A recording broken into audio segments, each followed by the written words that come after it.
Assume that everything you say is screenshotable.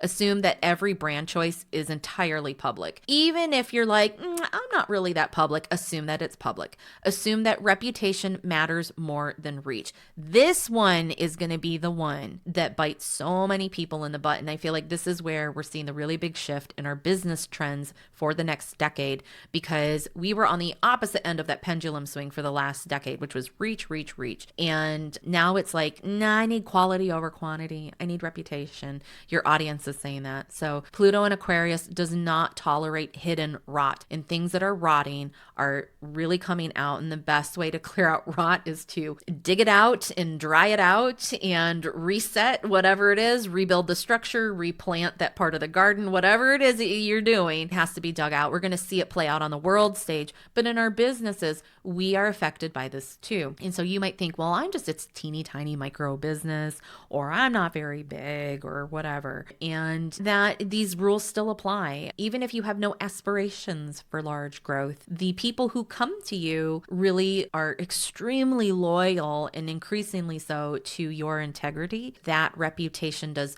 wonderful things for you, even if you're not trying to just grow with sort of, infinite reach. So yeah, I do love this Pluto in Aquarius. It is so fucking uncomfortable, but I love it because it's making everything better. And in the long run, generations after us, they will be very thankful for those of us who did that work right now. All right, we've got the moon and a lot of emotional residue this week.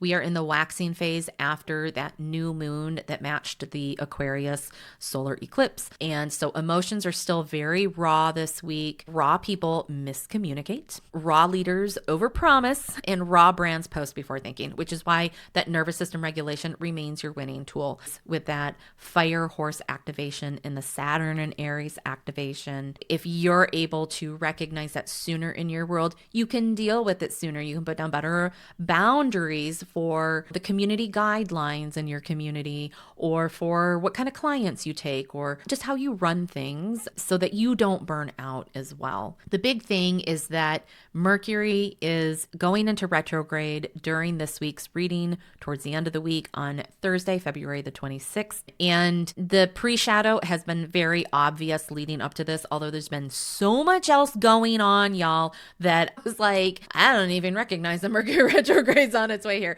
But I did notice there has been a lot of tech glitching. I've had people complaining to me about a lot of them. There's been a lot of tone mismatches. There's been evidence of people using words poorly, a lot of misinterpretation spirals.